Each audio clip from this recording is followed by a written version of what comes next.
जय हिंद, जय भारत। पेंशनर और फैमिली पेंशनर्स की वेलफेयर से जुड़ी जानकारियों के साथ मैं रीना सुथार आप सभी का स्वागत करती हूँ।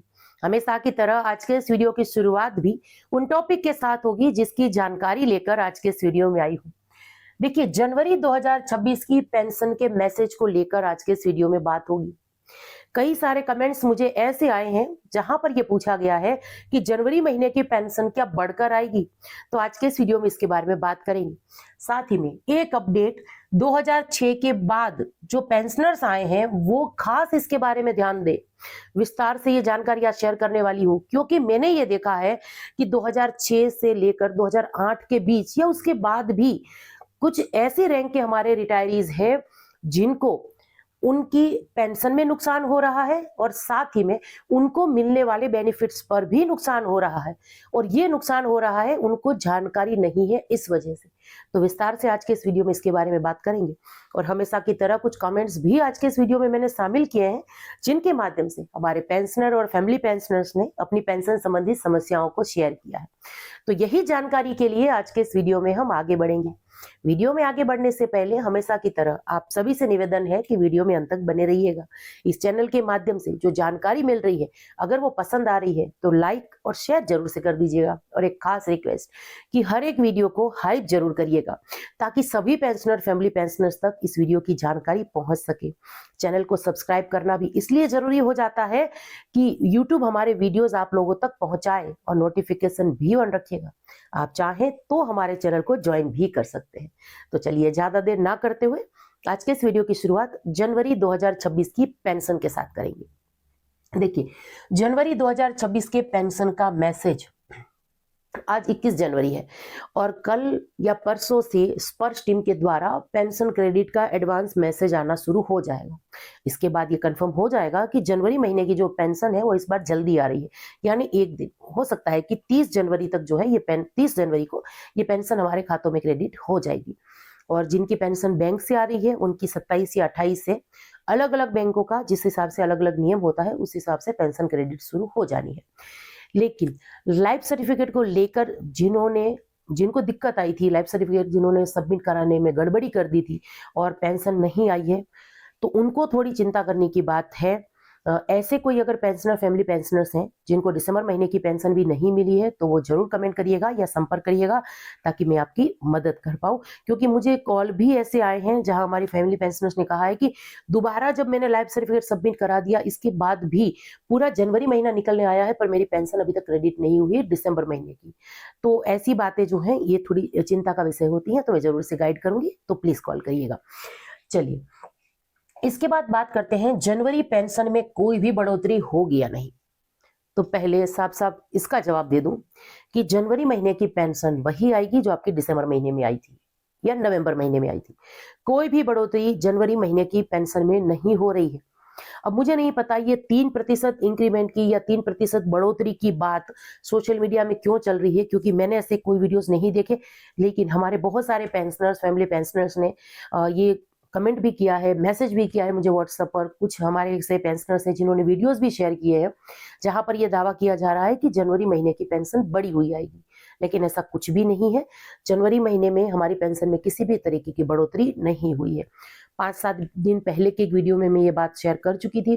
पर देखिए, आपको पता है कि सोशल मीडिया में बहुत सारे वीडियोस ऐसे घूमते हैं जहां ऐसी जानकारी आपको मिल जाएगी या इसके बारे में बात होती है, तब हमारे पेंशनर फैमिली पेंशनर्स कंफ्यूज होते हैं, और जब जनवरी महीने का उनका पुराना ही पेंशन आएगा तो ये चिंता उनकी बढ़ जाएगी।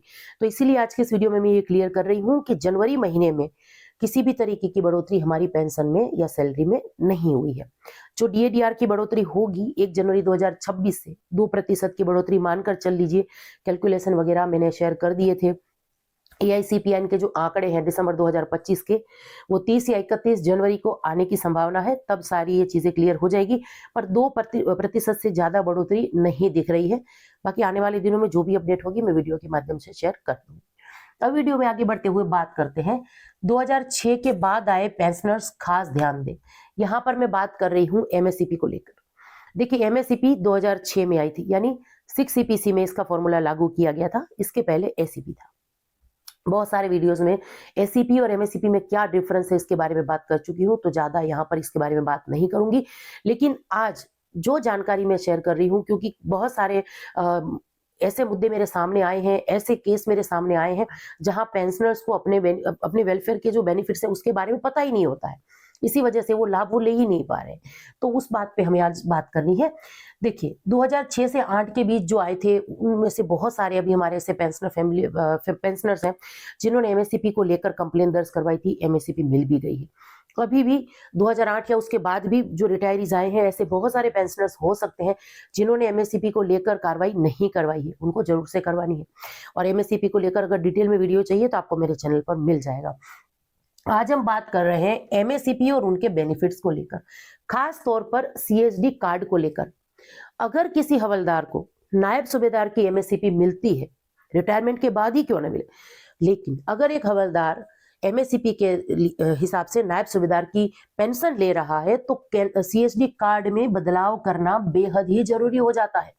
तो ये बात का आप जरूर से ध्यान रखिए। जैसे कि मैंने कहा, हवलदार टू नायब सूबेदार, अब 7 बोतल लिक्वर की और इसके साथ साथ 10 लाख तक की कार, यानी जो नायब सूबेदार को बेनिफिट्स मिलते हैं, इसके लिए भी आपको अप्लाई करना है। कई सारे केस में मैंने देखा है कि हमारे ऐसे पेंशनर्स जो हवलदार रैंक से रिटायर आए थे, फिर उनको मैंने एमएससीपी को लेकर कार्रवाई करवाई और नायब सूबेदार की एमएससीपी मिल गई, लेकिन उन्होंने अपनी कैंटीन कार्ड में बदलाव नहीं करवाया है, जो बेहद ही जरूरी हो जाता है।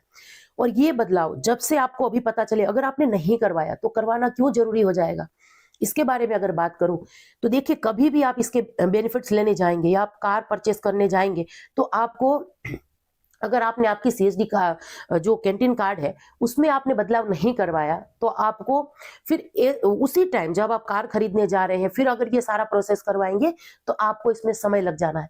इससे अच्छा है कि अभी अपने कार्ड में जो आपको ये वेलफेयर की चीजें मिल रही है उसको लेकर बदलाव करिए, ताकि भविष्य में भी इससे जुड़े हुए लाभ आप ले पाए।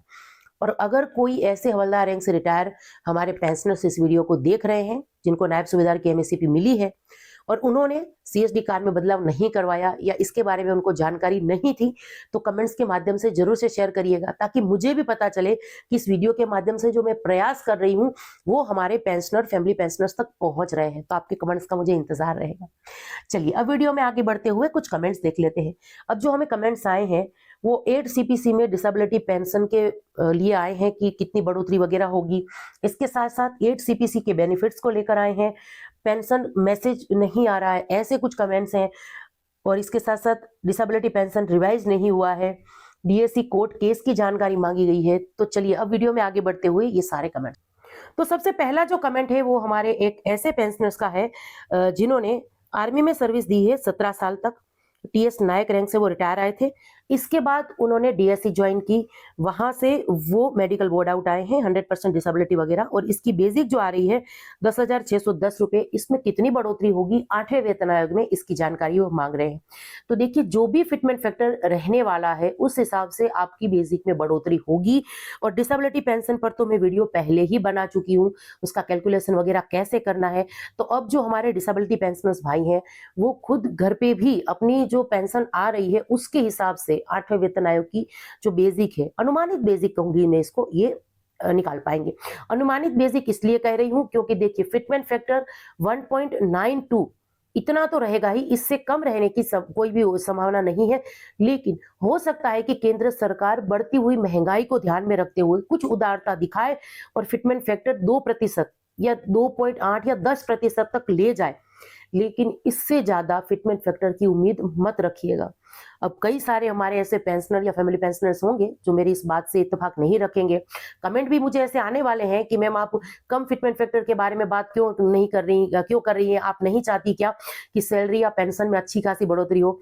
जब मैं कमेंट्स निकालती हूँ जवाब देने के लिए, तब मुझे कई सारे ऐसे कमेंट्स आते हैं जहां पर ये कहते हैं कि आप नेगेटिव बात करती हैं। देखिए, मैं नेगेटिव बात नहीं कर रही हूँ, मैं जो फैक्ट है उसी पर बात करती हूँ।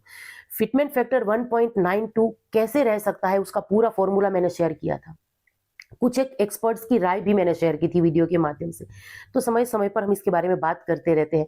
देखिए, 3 पॉइंट फिटमेंट फैक्टर अगर आपको दूसरे चैनल बता रहे हैं और उतना मिल जाए तो बहुत खुशी की बात है, क्योंकि मेरे हस्बैंड भी आर्मी से रिटायर हैं, आर्मड से रिटायर हैं।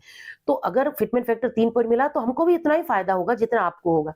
लेकिन 3 पॉइंट फिटमेंट फैक्टर के लिए महंगाई भत्ता अच्छा खासा होना चाहिए। 7वें वेतन आयोग में जब 125% महंगाई भत्ता था, तब हमें 2.57 फिटमेंट फैक्टर मिला था। जबकि अभी 1 जनवरी 2026 से ये महंगाई भत्ता सिर्फ 60% है। 2% की बढ़ोतरी हुई है, अभी 58% के हिसाब से मिल रहा है। 2% की बढ़ोतरी के साथ यहाँ 60 से ज्यादा नहीं रहने वाला है।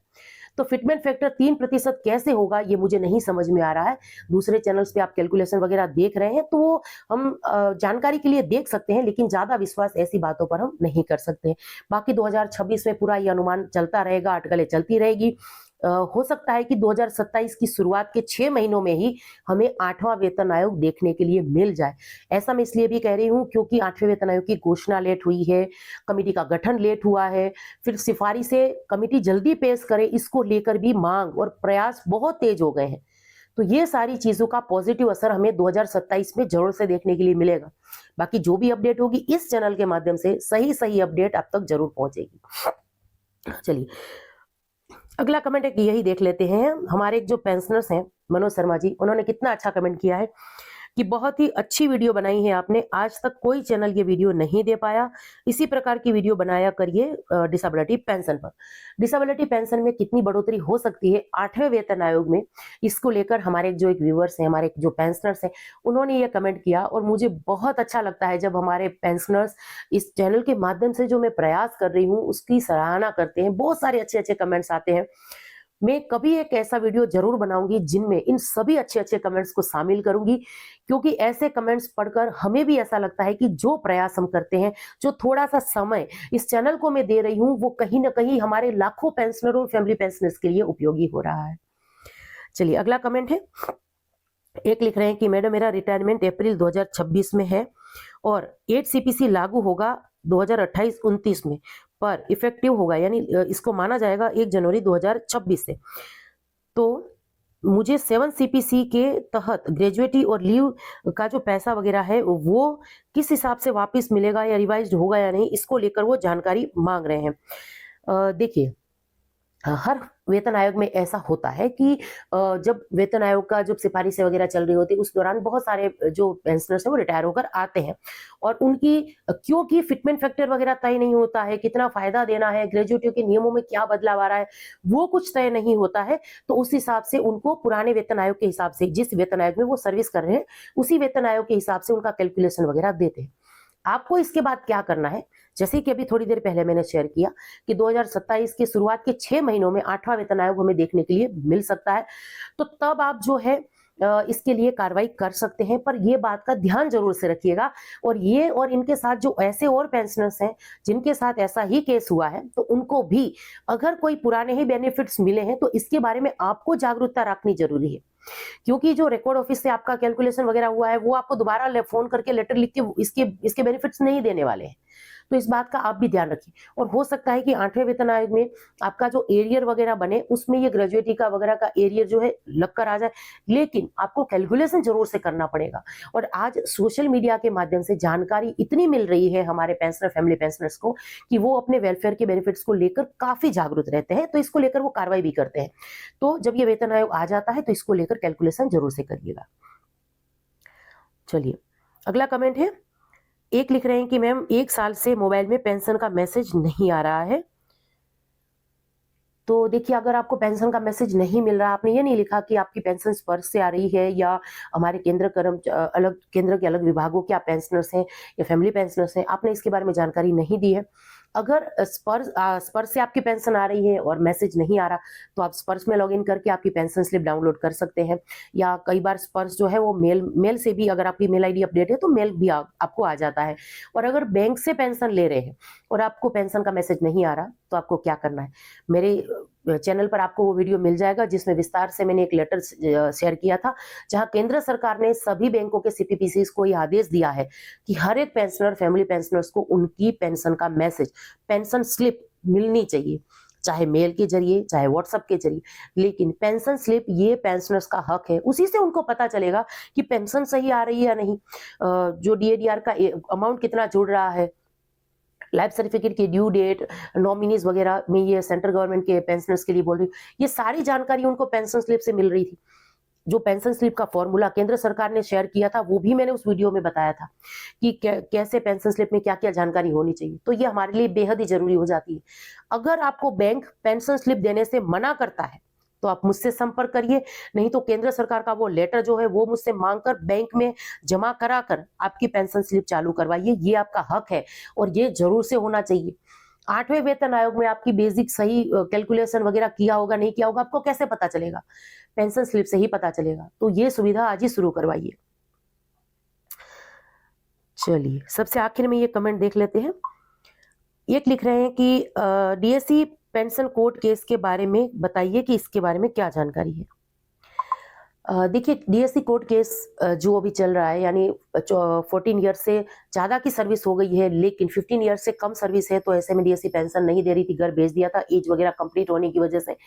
तो ये केस अभी जो है बहुत सारे माननीय सुप्रीम कोर्ट में है, सब जब इसकी सुनवाई सबकी साथ में हो रही है, तो समय समय पर मैं उसकी अपडेट शेयर करती रहती हूँ। अभी कितने दिनों से मुझे बहुत सारे ये कमेंट आ रहे हैं कि मैम जनवरी महीने में इसकी सुनवाई थी तो उसका क्या हुआ, आप इसके बारे में बात नहीं कर रही हैं। देखिए, जो एडवोकेट सर से मेरी बात होती है डीएससी कोर्ट केस के बारे में, अभी वो मेडिकल प्रॉब्लम्स की वजह से दिल्ली से बाहर है और वो ऐसे हैं जिनसे जो जानकारी देते हैं वो 100% सटीक होती है। इसीलिए इस चैनल के माध्यम से वो जानकारी मैं आप लोगों के साथ शेयर कर सकती हूँ।